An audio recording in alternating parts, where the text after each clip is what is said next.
very hot, like burning. It is really hot. Tens of millions of Americans are under heat warnings from record-shattering temperatures.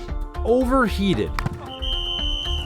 The summer of 2024 on track to be one of the hottest summers ever. It is hot in this kitchen. How does that impact our health? Heat stress is what kills. Heat stress is what kills. When your temperature is that high, you're destroying your organs. And when they did the health check of her unit, she had passed. What we can do to protect ourselves and the people around us. So you have people out there who are saying, I see my body's too hot, I'm going to take a little break here. Hi, I'm CBS climate correspondent David Schechter, and I'm here at White Rock Lake in Dallas, Texas. Long before air conditioning, people in Dallas would flock here to cool off during the long, hot Texas summers. But summer as we know it has changed. 2024 is on track to become the hottest summer in history. Across the country, 7 out of 10 communities have seen an increase in extremely hot days. Take Dallas. There are now 14 more days above 100 degrees since the 1970s. Much of that heat is driven by climate change. Because of the way we burn fossil fuels that trap heat, summers are arriving earlier, ending later, and they are hotter than ever. Heat waves are really the easiest thing that we can link directly to climate change. And increasingly, climate scientists are saying, there's no way we would have seen a heat wave like we've been seeing all across the planet if we hadn't warmed the planet, if we didn't have climate change. Of course, that's having a major impact on the way we live and work. For instance, before I head out in the morning, I rely on the heat index to tell me what it's going to feel like outside. But experts say what we desperately need now is a new standard. Something that tells us not just what it feels like outside, but how dangerous today's heat can be to our health. All right, here we go. 3, 2, 1. Inside a lab at Penn State University, I'm all plugged in for a cutting-edge research project about heat. These scientists want to know how much heat and humidity is too much for the body to take. Nice job. That was hard. It's meant to be hard. The project is run by Dr. Larry Kenny, He said he wants to keep going for another 2 hours. an expert in how the body regulates temperature, but also a guy who loves to be outside. Who am I kidding? I'm usually out here 3 days a week. One thing he's noticed on the course, and you probably have too, is that summer is getting hotter. When it comes to extreme heat, there were 26 more days of it in the last 12 months because of climate change. I think it's going to become a situation where people who enjoy outdoor activity will have fewer and fewer days in which They can do it. they can do it or they want to do it.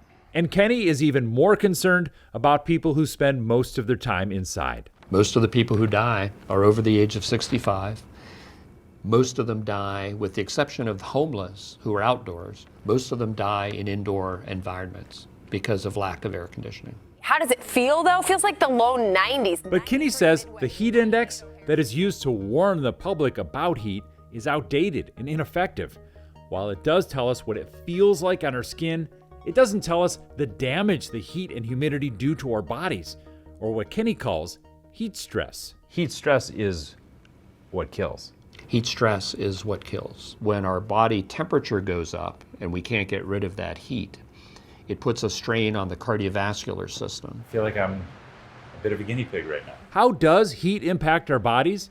To answer that question, I've got to swallow a thermometer that's tucked inside this pill. Hope they don't need it back.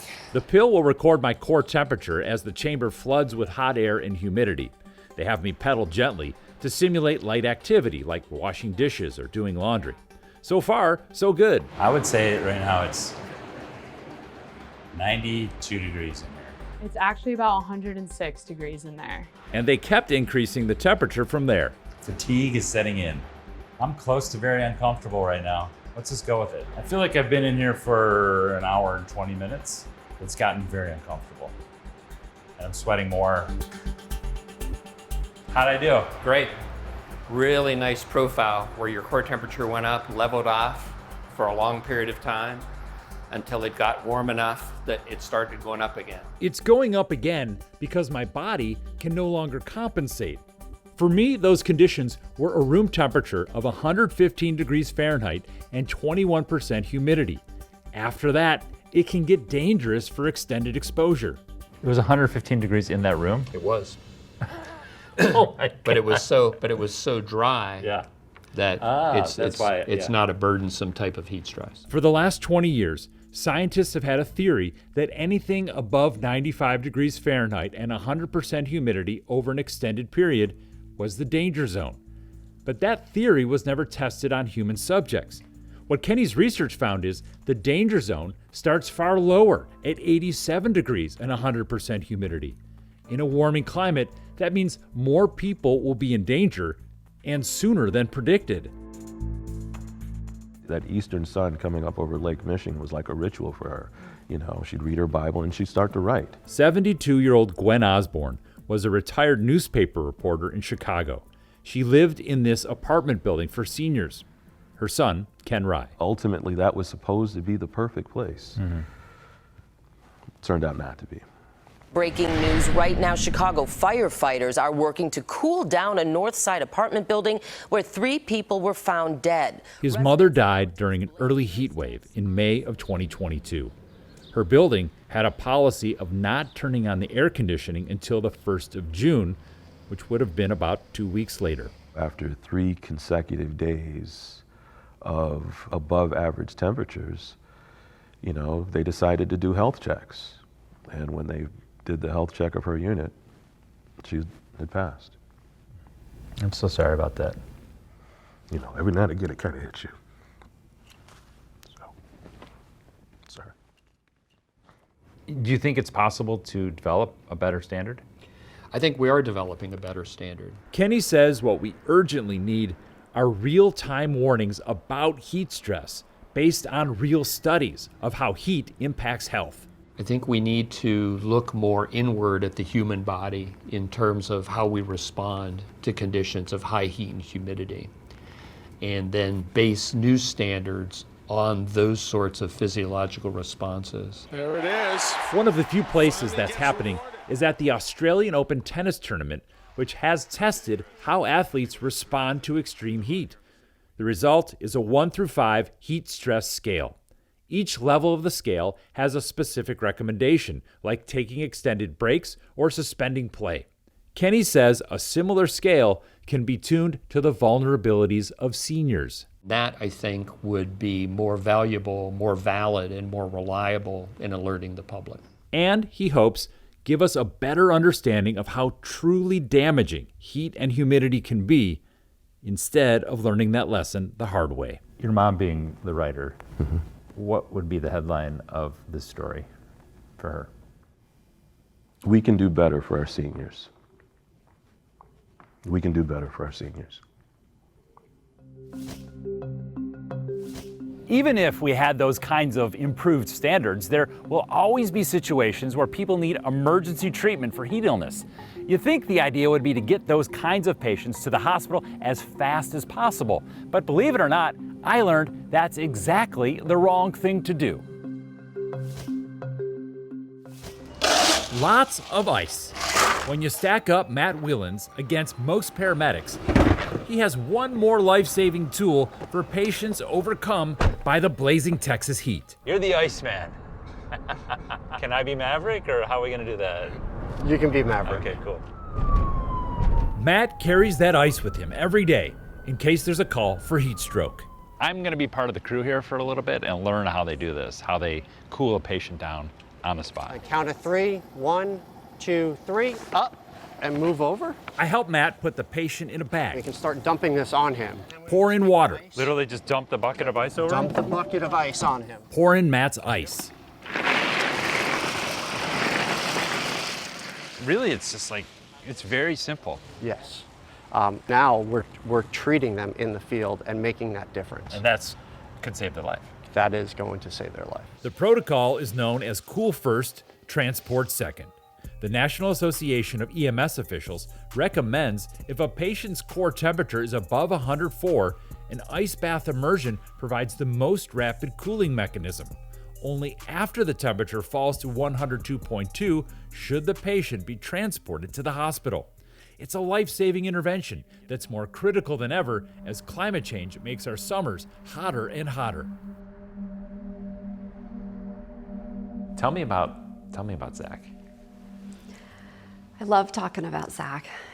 For his age, he was always very big and gentle and kind and funny. They called him Big Zach, and during football practice in 2017, Zach's body temperature hit 107 degrees. When the ambulance arrived, he was unresponsive and moaning. I just remember the panic that was setting in that moment.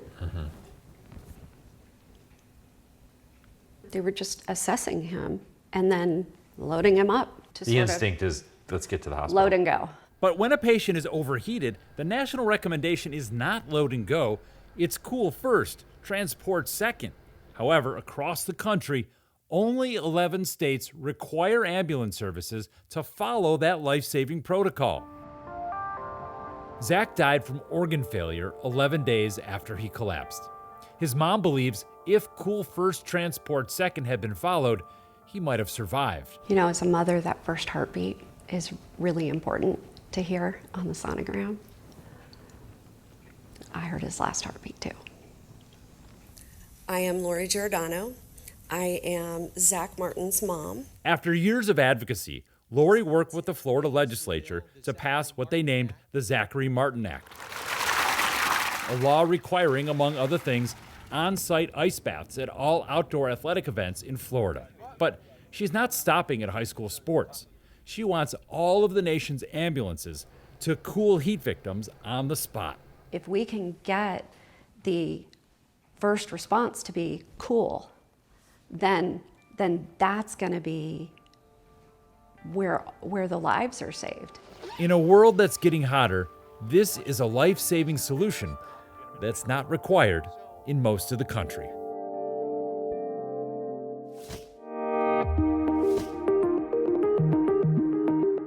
While many of us get to choose whether or not we spend time outside, there are so many people who work outside no matter the temperature. And to understand what it feels like to work in the heat every day, I think it's time for you to meet Chef Edwin. He owns a food truck in Denver, and he invited me to spend the day on board where it gets super hot. Sometimes it's a little hectic. Spend a day with Chef Edwin Sandoval in Denver, and you can't help asking yourself, does this guy ever stop? I love it, to be honest with you. This is so much different than being in a traditional brick and mortar restaurant. Chef Edwin has 2 events ahead of him, a 16-hour day, and it's gonna be hot. Are you feeling good about today? Everything ready to go? I feel fantastic. There's always like that, a little bit of an aspect of kind of being like foggy. Because I think it's like so hot and your body's trying to adjust the temperature. Maggie! On board, it's 102 degrees and even hotter in front of the grill. He let me feel the heat for myself. Go ahead and take the spatula and we're just gonna turn around the chicken. It is hot in this kitchen. Yeah. Have you ever just felt like this is overwhelming? You know, I think consistently, and I think there's just like to a point where you realize that there's a discomfort in working in kitchens. Chef Edwin regularly rotates his workers off the grill and carries plenty of water and Gatorade on board. And while 5 states have laws in place protecting workers from excessive heat, for decades there have been no federal protections. But that might be changing. This summer, the Biden administration proposed new rules that would protect 36 million workers. At 80 degrees, there'd be access to drinking water and rest areas, and at 90 degrees, mandatory 15-minute work breaks every 2 hours. The proposed safety standards would cover most private sector jobs like restaurant, construction, warehouse, and delivery. Some big trade groups like the American Farm Bureau Federation oppose the new rules. In a statement, it writes, "This rule is another one-size-fits-all regulation that fails to account for diverse regional differences." I think they absolutely will make an impact on the lives of workers. Jill Rosenthal is an advocate for worker health and safety. She says the proposal can be good for both workers and employers. It can reduce worker compensation claims, reduce healthcare costs. If you consider the productivity losses that employers are facing, it shouldn't be much of a lift. How can we keep staff the happiest and healthiest and the safest while working for me? But then also I have to sit there with the same logic and say, how can I make this financially responsible on my end? Across the country, 7 out of 10 communities now experience at least 7 more extremely hot days each year than they did in 1970. In Denver, for example, it's 27 days, in Seattle it's 14 days, and in Detroit it's 10. The increases are driven by the way we emit heat-trapping gases that cause climate change. Yeah, what a day, guys. What a day. You're dealing with this extreme heat throughout the day. I guess Makes tough. for a long day, huh? Yeah. I can feel it in my joints. Working in the heat takes its toll, and tomorrow he'll do it all over again. Talking about long days, perhaps no one has longer days in the heat than construction workers in Texas. Recently, I visited a construction site where managers have found a novel way to help workers avoid heat illness on the job.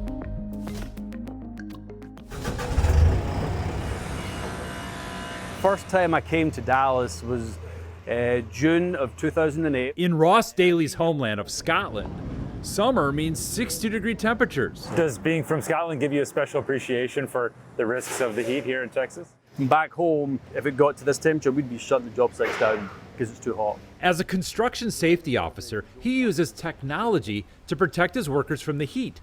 They wear this smartwatch. So you have people out there who are saying, I see my body's too hot, I'm going to take a little break here. When a worker's body temperature rises above 100 degrees, a supervisor is alerted so they can help the worker avoid serious heat illness. And you really don't know you're coming down with heat illness until the symptoms come on. And at that point, it's kind of a little bit late. When it went off, it was a little scary to me because I didn't think anything was happening to me. Tyler Hughes learned intervention is critical as climate change makes working outdoors in the summer even hotter. My superintendent at the time and the safety guy there at the job site were like, hey, you need to take a break. I decided to go get myself checked out and see what was the deal. The deal was Hughes was experiencing heat exhaustion, and on top of that, doctors discovered an underlying heart condition. Since then, he's lost 50 pounds and he hasn't had a problem with the heat. Did you ever think that you'd be wearing this watch that would tell you what your core body temperature was and change your life? No, but after wearing it and learning about it more, I'm glad I made the choice to wear it. Wearing a solution for a workplace that keeps getting hotter.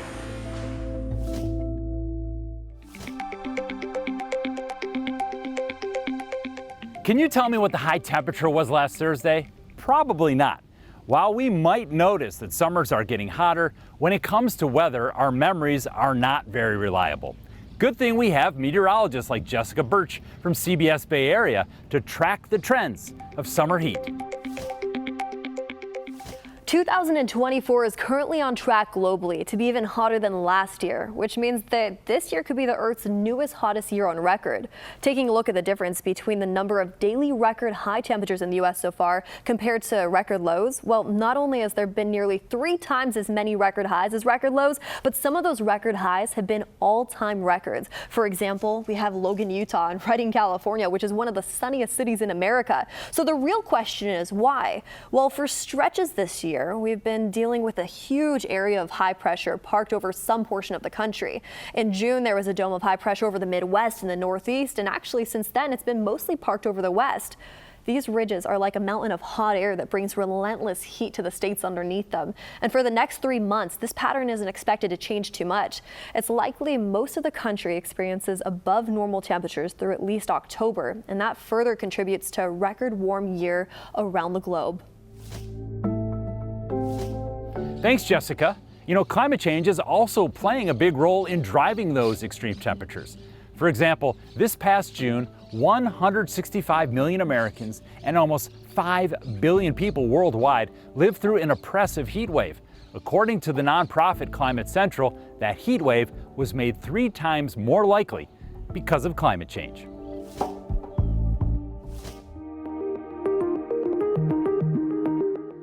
As we've heard, the planet gets hotter almost every year, and of course that presents new challenges for you and for me, but maybe even bigger challenges for the Army. With all the extreme climates that soldiers operate in, the Army has learned a thing or two about how to protect its people from heat illness. Oh man, let's go! Come on, take it up. When a soldier gets heat stroke in the hot Georgia sun, it can take them out of service for weeks. Yes, sir, Sergeant! And that's a problem for the Army. On my command, you will fully immerse your arms up to your elbows. So one way they avoid heat illness is with an ice-cold arm bath. 1-1, 1-0, 2-9. Arms up! Arms up! It wakes you right back up and sends a little cool spurt through your system. We have to be prepared to fight and win anywhere. That includes hot environments. Lieutenant Colonel Dave DeGroot is a scientist who studies how heat impacts the body, and he runs the Army Heat Center at Fort Moore. He says the Army has 1,000 arm immersion tables in use across the country. It's low tech, it's inexpensive, it's easy to implement. It's a bucket of water. It's pretty low tech. It is. Ooh. I'm the only one that made a noise the whole afternoon. How is this working? What is this doing right now? But blood is still flowing through our forearms, and that blood is getting cooled and then coming back to our core, so it's a loop. Research shows arm immersion cooling helps prevent heat illness, and depending on how long it lasts, immersion can lower core body temperature by as much as 1 degree Fahrenheit. And since normal body temperature only ranges between about 97 and 100 degrees, Arms up! 1 degree of internal cooling makes a difference. Feels like it's working. We're getting a little chilly, aren't we? I am cold right now. It's starting to get a little bit numb. It's doing its job. I might not be cut out for the Army. I don't know. Let me get some help. Sometimes prevention isn't enough when heat becomes an emergency.